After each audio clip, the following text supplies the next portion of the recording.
ঢাকা পর্ব শেষ হয়ে সিলেট পর্বের খেলাও শেষ হয়েছে বিপিএলের। বাংলাদেশ প্রিমিয়ার লিগ এখন মাঝপথে এসে দাঁড়িয়েছে। চট্টগ্রাম পর্ব শুরু হওয়ার একদিন আগে অনাকাঙ্ক্ষিত এক ঘটনার খবর পাওয়া গেল বাংলাদেশ প্রিমিয়ার লিগের।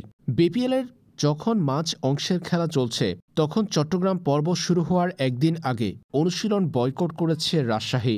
১৪ জানুয়ারি জানা গিয়েছিল ১৫ জানুয়ারি সকাল ১০টা থেকে এম এ আজিজ স্টেডিয়ামে অনুশীলন করবে দুর্বার রাজশাহী, কিন্তু অনুশীলনে গিয়ে দেখা গেল কোনো ক্রিকেটার নেই সেখানে।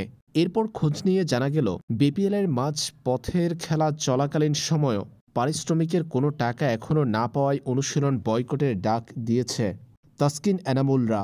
দুর্বার রাজশাহীর ক্রিকেটাররা অনুশীলন বয়কট করেছে, যার জন্য অনুশীলনে আসেনি কেউই। পারিশ্রমিক না পাওয়ায় এমন কঠোর সিদ্ধান্ত নিয়েছে দুর্বার রাজশাহীর ক্রিকেটাররা। বিপিএলে ক্রিকেটারদের পারিশ্রমিক নিয়ে এর আগেও বিভিন্ন সময় জল ঘোলা হয়েছিল। এবারের আসর শুরু হওয়ার আগে এ নিয়ে কথা হয়েছিল ব্যাপকভাবে, কিন্তু শেষ পর্যন্ত অপ্রত্যাশিত এই ঘটনা ঘটল।